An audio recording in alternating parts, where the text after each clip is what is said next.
Okay, so welcome back. This is the second lecture for today, and this one is about what's called the small world effect. And the small world effect is basically that we've got a finite number of people, and we know they have some kind of social relationships and social networks. The question is, how big is that? How much of a factor is it, and how can we measure it? And so that's what we're going to do for the first half here today. So the small world effect is, there we go, is this paper from 1969 by Travers and Stanley Milgram. And this is an important paper in the history of social computing because this is, even though it's technically pre-computing, it was important social work coming out of social network analysis. So yes, there were social networks before there were computers, no surprise. And this paper was one of the early papers to document the effect of what's called the small world. And this is basically the idea that you're only 2 or 3 or 4 links away from somebody. So you probably have heard about the Kevin Bacon effect. So Kevin Bacon is a famous American actor, not particularly good, but well known. And the idea is that basically everybody in film either works with Kevin Bacon or has worked with somebody else or is at most 2 links away. That's the modern version. But it comes out of this paper from 1969. And it's also called the letter finding or the letter routing study. And you'll see why in a second. But Stanley Milgram is worth remembering because he's a super famous guy. Died a few years ago. But he was the American social psychologist who did, let's call it controversial, experiments when he was at Yale in the 60s, involving people listening to authority. And so this was really important work in social psychology because it's the kind of work you can't do now. But back then you could do that stuff. This is in the same, roughly the same time as Phil Zimbardo did his Stanford prison study experiment and so on. It's all about how people follow orders and how they conform to social expectations and so on. But he also did this small world experiment when he was at Harvard, which is measuring the degree of connectedness. So this is another screen grab from Google Scholar showing his papers. And this very first one with a huge citation number here is his original paper on obedience to authority, the experiment he did there. But his second most cited paper is the small world problem, which is the paper we're doing here. Okay, so these are massively, massively influential papers. And it basically, the overview of this whole piece of work is how far apart are people in the world? Is it true that you can go from one person to another person to another person and get to anybody on Earth through a chain of only 6 connections? This paper reports on the very first study that was ever done to study this experimentally. Now, before this time, people had done what they called sociograms, which was basically drawing circles like this and drawing connections as when they went around and interviewed people or they watched people interacting. That's great, but it won't scale to the planet. Now, of course, we live in a world of LinkedIn and the world of Facebook and the world of Twitter and so on. We can do some of this computationally, but remember, this was a hypothesis before we could do that kind of study. So Travers and Milgram said, how can we study this effect? That was their question. And so I'm going to pause here for a second and tell you about the Erdős number. Because Erdős is the mathematician you see on the left. Famous guy, slightly eccentric, but he wrote a ton of scientific mathematical papers. And your Erdős number reflects how many links you are away from Paul Erdős, this mathematician. So you see the upper right corner here? Here we got Paul Erdős, right? If someone writes a paper with him, their Erdős number is 1. So for example, Ron Graham, the famous computer scientist, has an Erdős number of 1 because there's a paper, Graham and an Erdős, right? It makes sense. if you write a paper with this woman, your Erdős number is 2 because you're 2 links away from Erdős. So Einstein has an Erdős number of 2 because he wrote a paper with someone who wrote a paper with Paul Erdős, right? Famous physicists, Fermi, Pauli, Feynman, they all have Erdős numbers of 3. I'm 5. I'm sad about that, but I don't do that kind of research. But what I'm trying to get at is, even though I'm pretty disconnected from Paul Erdős, my number is only 5. And that's kind of motivation for this whole experiment, this whole realm of thinking. How far away, and that is, how many links are you from anybody on Earth? That's what Travers and Milgram tried to understand. So they did this very clever experiment in the middle 60s, in the 1960s, and they basically said, could I give you a letter and have you mail it to somebody, and they would mail it to somebody, and they would mail it to somebody, and so on, going only through friends connections, and get it to some random person somewhere else in the US.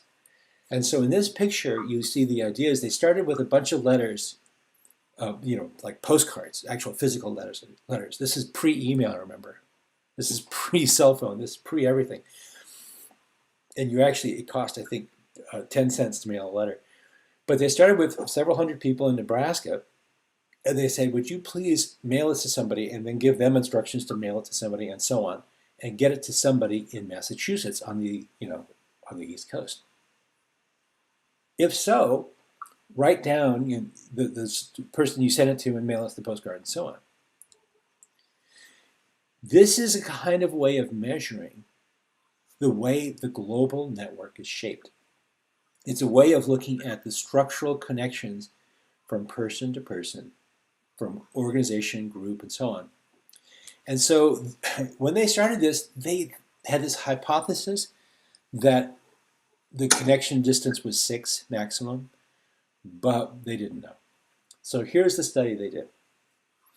A person is given a letter and then asked, they say, would you please get it to this target person? And they know who the target person is, or at least they have the address or the person's name. And they started with 296 people in Nebraska. That's what, just where they were based. And they had selected 100 people, mostly in Boston area. And the idea was to basically, how would that work? And then track back to see what the connections were.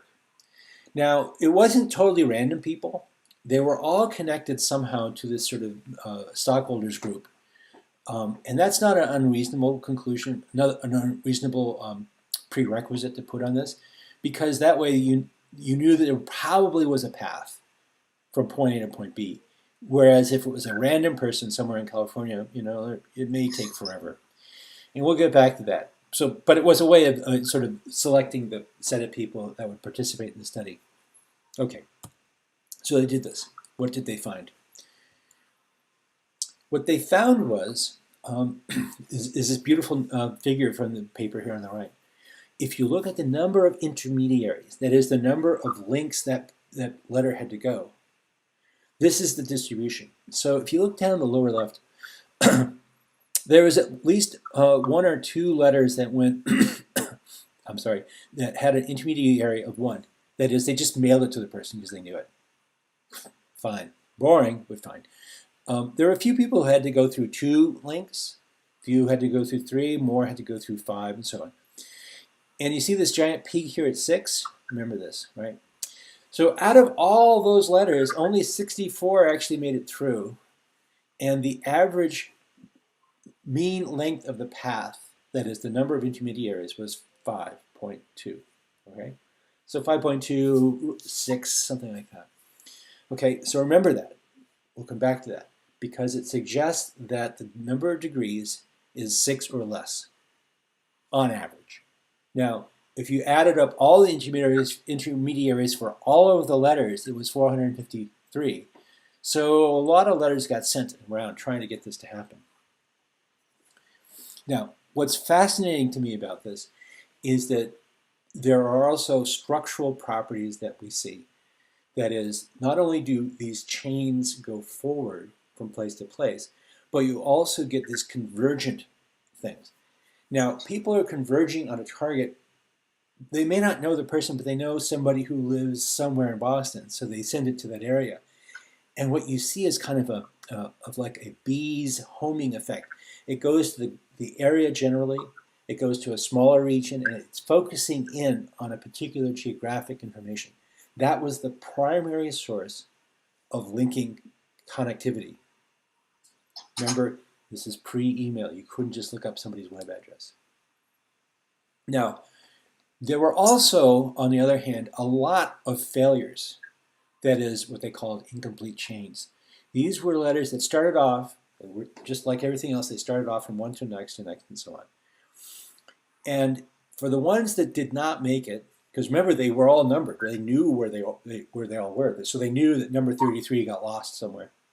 And they would track it back and say, you sent it to who, who'd you send it to, and so on, and figure out this person 3 down the chain had it and lost it or misaddressed it or whatever. They were able to identify where everything failed. The average here is 2.6 links. Now remember, back over here, to get to the completion is 5.2 links. So what this tells me is it got roughly halfway there. But look at the fall off on this diagram, on this chart. A huge fraction of all of the letters, the chains, died at what they call the first remove. That is, the very first letter that got sent. The very first letter that was sent out didn't get anywhere, or the person lost it, or whatever happened. So, you know, if you have a failure rate of roughly 25%, it doesn't take very many times before you get to a huge fraction. Because imagine that the first link, you're always losing 27% of all the letters. Well, guess what? You have a pretty fast removal of possible letters in the sequence. Now, one of the other things that happened, I said earlier that there was this kind of geographic focusing. So not only was there geographic focusing, but as the letters got to their targets, paths started to become used more commonly. So what you're seeing here is you start off, say, in the left-hand column with 64 different people. They tend to all send it to, these guys here send it all to one of these 5 people here, and so on. You get this sort of focusing. One of the really interesting observations from this paper, from this whole work, is that all of the paths are not independent. That is, if you watched the progress of a letter through individuals in the network, you would see that a lot of letters would tend to go to super accumulators. That is, people who are deeply connected. And I don't remember exactly where it is in the paper, but they basically pointed out that there are these subpopulations of people who are really well connected. This is an important concept in social network analysis. There are hub people or connector people, same idea. People who know a lot of other people.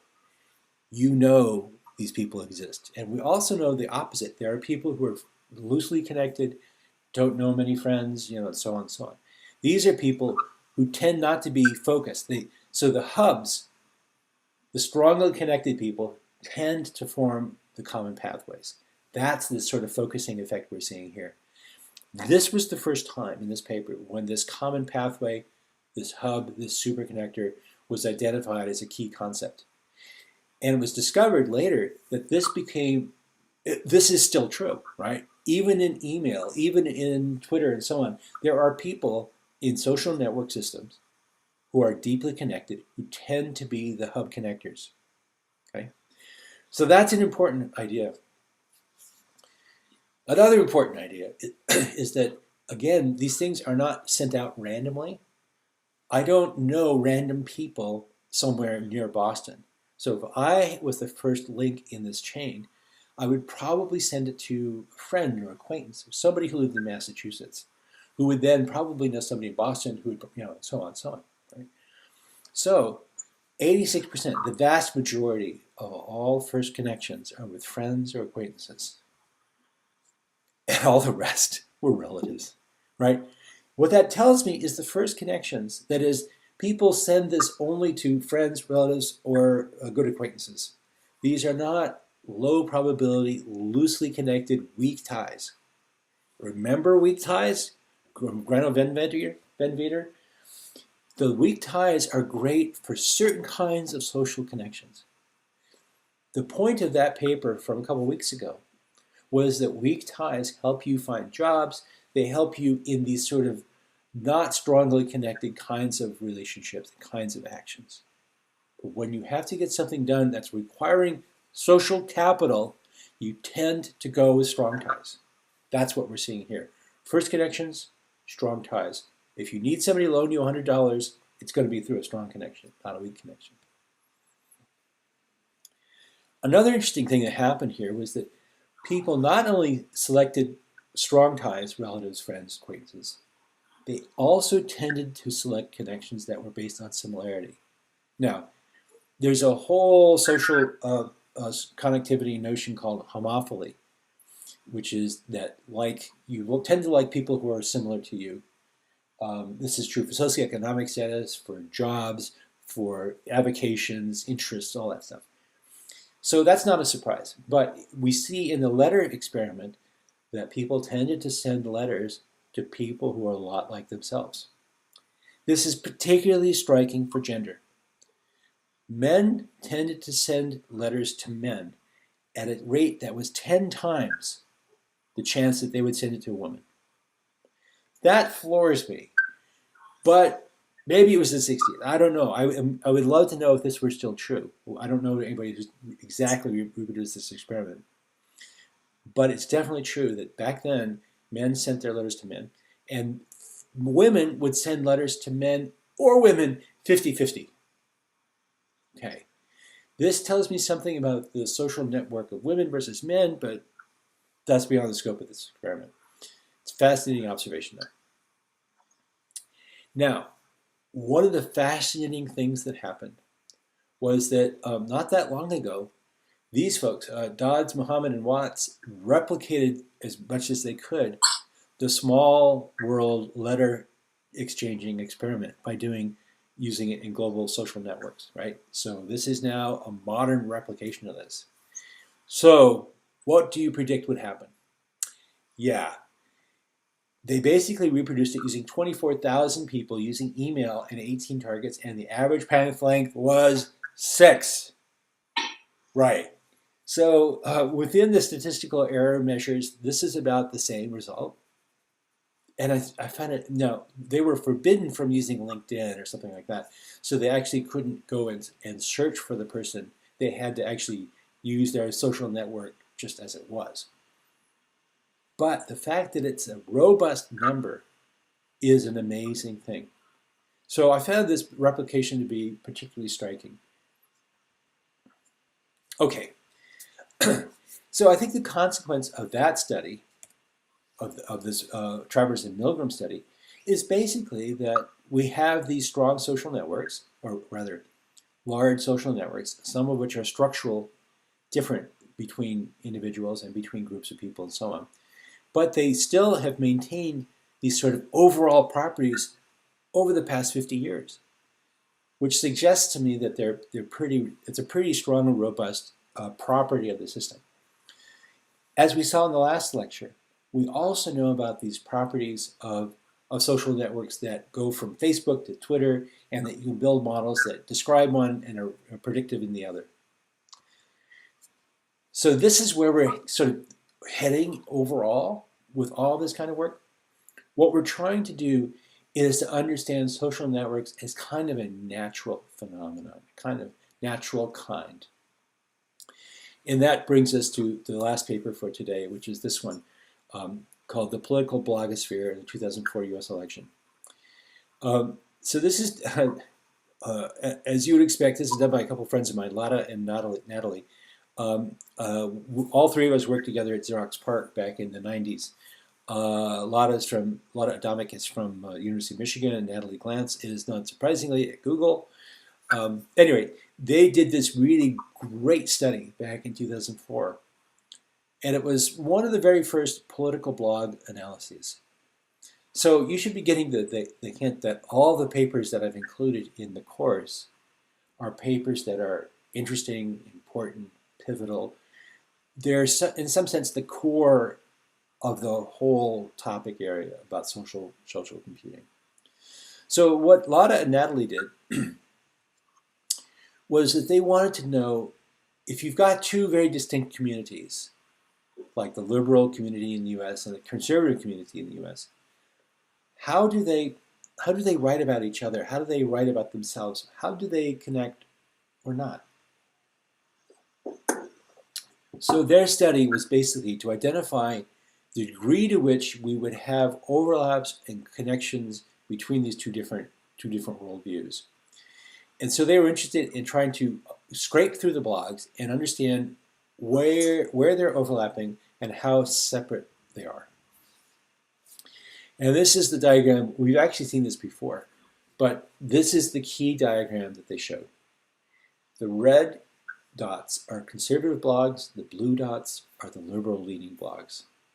The size of the dot tells you how many links they have. So a small dot has 1 or 2, a larger dot has 10, 20, something like that. Now this visualization is laid out by using the guess visualization tool.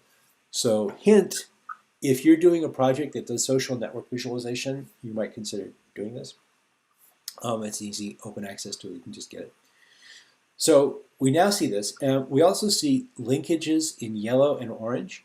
And so it's a little hard to spot the orange ones that go from liberal to conservative. It's pretty easy to see the yellow ones, or the purple ones that go from conservative to liberal.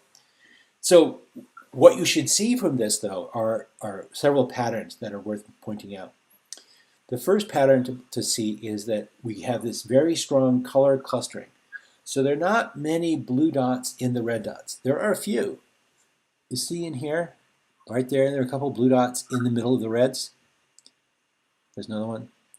There are a couple red dots over here in the middle of the blue. That tells us something important. That tells us that this liberal blog is fairly tightly connected to conservative blogs. What this means is that this blog right here, if this were a live interaction, we could actually go look at it and see what it is. But we can't now. So anyway, what that tells us, though, is that blog comments and links prolifically with large number to lots of other conservative blogs. And vice versa, this conservative blog, this red dot, links to all these. Now, it's also interesting that there are very few red dots over here. It's only 2, really. And if you did the analytics, you could actually pull them all out. But you get the idea. That's one thing. Second thing, these two groups are separated, and in the middle we see yellow lines, or these orange lines, I guess, going from liberal to conservative. And we have purple lines going from conservative to liberal. So they are cross-linking in some ways. That's why the two clusters are close together. And the last pattern I want you to point out, I want you to see, are all these sort of peripheral blogs out here that basically link to one other thing, and it's almost always of the same kind. So these peripheral blogs link to, the blue ones link to the democratic liberal blogs, and the conservative ones vice versa, right? There are a couple of poor blogs out here that are not connected to anything except each other. Poor blogs. But at any rate, you can see some really interesting structure here. You see isolates, you see disconnected components, and you see strongly cross-connected components, and you see mostly that they're separate. So this particular study was by they just went and collected a bunch of blogs.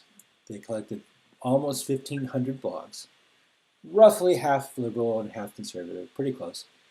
They crawled only pages that were bigger than 8K because blogs tend to have lots and lots of small pages that you just don't really care about. Right?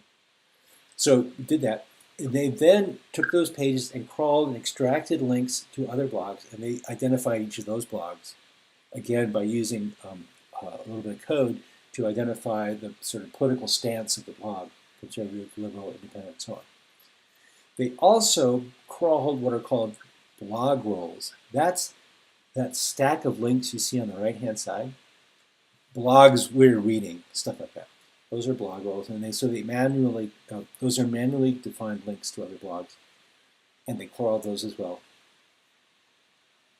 Now, the thing that's interesting here is that if you look here, so this x-axis are the number of links coming into a blog, that is, being pointed to by another blog.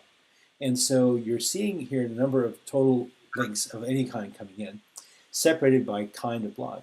So this is incoming, and this is fraction of those blogs that have at least that number of links, k links, whatever that number is. And you might have expected this to be a 45-degree line, but it's not. And in fact, you see that there's a significant split between liberal blogs and conservative blogs. Now, there's a log normal fit here, and it doesn't actually matter whether or not it's log normal. What's interesting, though, is that there are more liberal links than conservative links to other blogs. That's what's so interesting about it. And you see this kind of distribution everywhere in social network analysis. There's a subpopulation that has a qualitatively different kind of behavior than the other one. The other thing you should know about these kinds of plots is that the tails always tend to be sparse. See this? There's only onesies out here. Same thing down here. And this mixing, you actually can't tell anything by it. So don't overread it. This chart is really only useful from about here to here, where you see this distinction where consistently the liberal blogs have many more incoming links than the conservatives. Now, there are lots and lots of ways to analyze clusters of social net diagrams.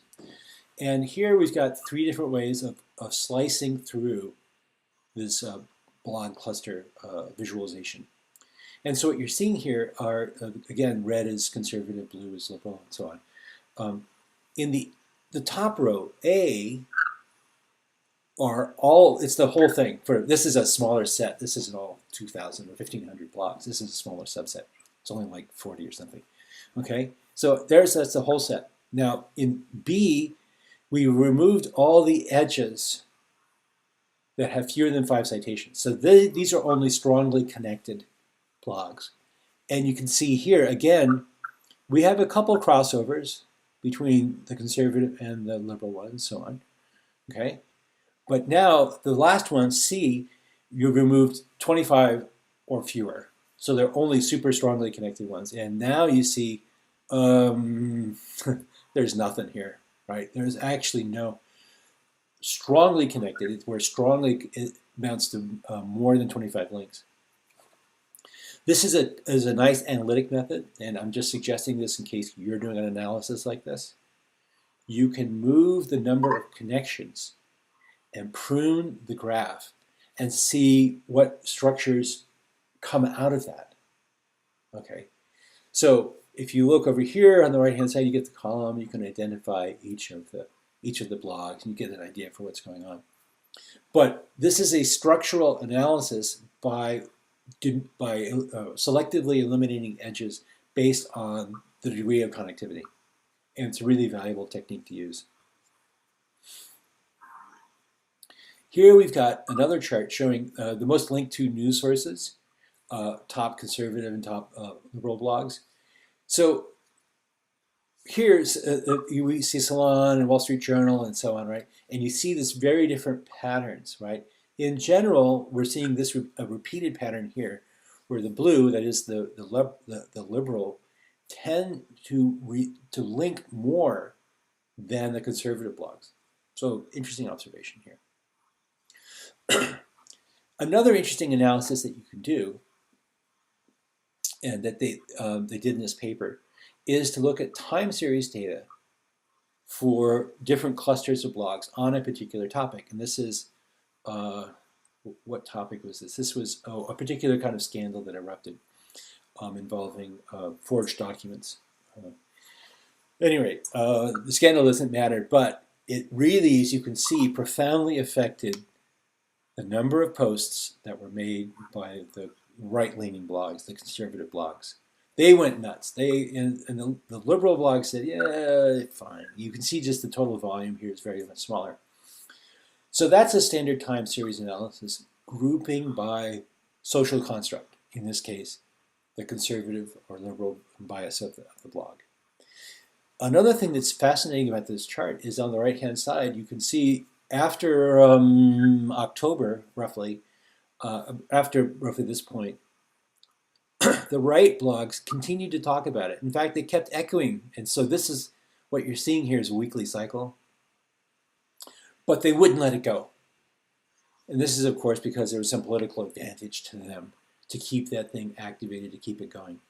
But you'll see these kinds of back and forth movements. So if this chart had been extended and covered other scandalous documents, you might have seen a switch or so on. But this is a really interesting way to analyze this. And it brings up these set of findings about this, which is that conservative blogs, Fox and National Review, get most of their links from other conservative blogs. That is, conservative blogs have this habit of being tightly connected to other blogs of that same type. On the other hand, a liberal blog like Salon tends to get most of their links from liberal blogs. Again, not surprising. However, conservative blogs link to more blogs, right? Again, mostly conservative, just as total numbers, right? And the liberal blogs, as we saw in that other diagram, tend to cross-link to more blogs of more different types, including conservative. So the conservative blogs tend to stay with the conservatives, and the liberals tend to have more outreach. Interesting. The other interesting thing that didn't happen in this analysis is that they could identify almost no independent or unaligned blogs. It's as though they just didn't exist. So where does all of this leave us? So Adamic and Glance's paper basically shows a nice analysis of two different clusters of blogs that are neatly identified along the conservative-liberal spectrum. They showed how you can see this sort of natural structure emerging from their connectivity patterns. That was that first diagram we saw. We also then saw different other kinds of patterns emerge by doing an analysis by, for example, removing connected arcs by their strength or by the number of links that they had. And lastly, we can see that each of them have a distinctive linking pattern. So these communities, which emerged out of the spectrum analysis, actually do have other kinds of properties. Now, these are blogs, these are not individuals, but we see strikingly interesting social network properties holding for groups as well as for individuals. So, where does all of this leave us? Well, what the title of their paper is what? It's the Political Blogosphere, Divided They Blog. One of the great hopes of the internet, one of the great hopes of social networking is that by knowing, by interacting, we would get to know each other and be a much more even and flat society. That is, that there would be kind of an egalitarian push, a kind of hope that we would understand each other. But we don't see that happening. We don't see it happening. Is there any way to get one group to understand the other? To get this sort of outreach that we all sort of hope would happen? Social networks are a great way for people to communicate, for people to work, for people to share political opinions and ideas.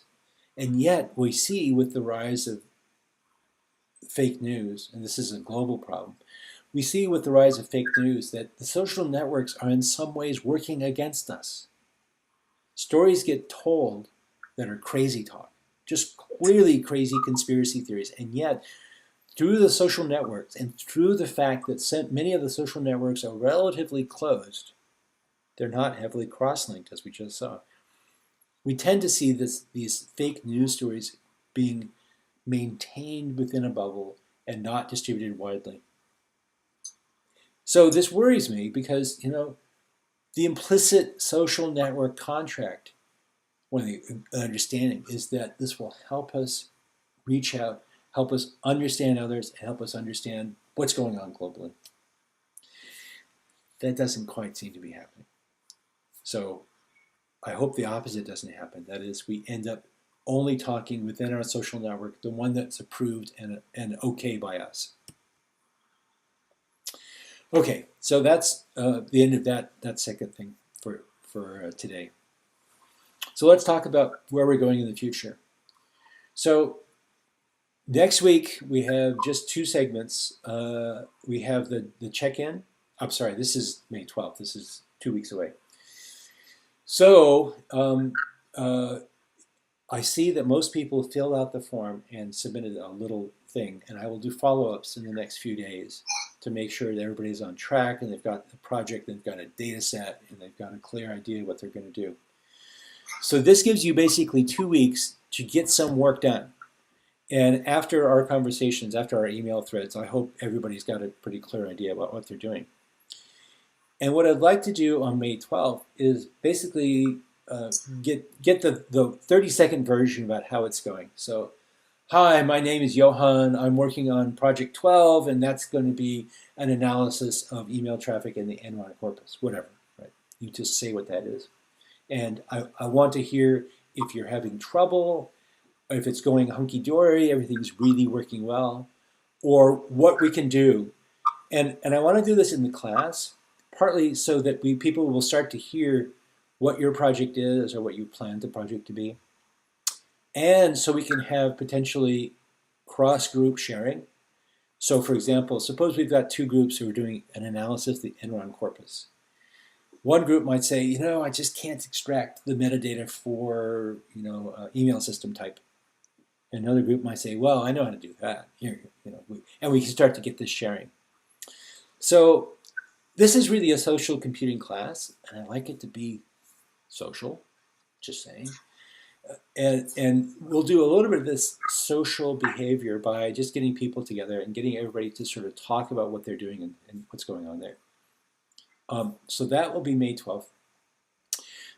And then we also have this other one, this opinion mining and sentiment analysis, which is a lot of sort of details about how this works and so on. So we'll have all that. And so I want to do one other thing before we go, which is this. So here's our schedule, right? So I was just talking about May 12th, and we'll do that. That's in 2 weeks. Then we have a single a class on May 26th, which will only be 1 hour. And then I will be back in Zurich on May 31st. So that week, I forget the exact date, but that's I'll be there on Monday through Saturday of that week. So my only job is to be there to talk with you. So we will have already gone through the data project check-in, so everybody should be on the same page. Then so I'll be around and we can talk and I can help you with your projects and so on. But I will not be doing coding for you, just saying, okay? But then we'll have a couple of lectures at the very end, and then again on June 2nd, we'll have something similar to what we did last time, where we have presentations and so on. I hope we can get it all done in 2 hours. We did really well last time, but I'll tell you more about that, how that's going to work next week, or next time we get together. It will be more than 3 minutes, but on the other hand, we also have teams working together, so I think the timing will work out just about fine. Okay? Yeah. Questions? Thoughts? Complaints?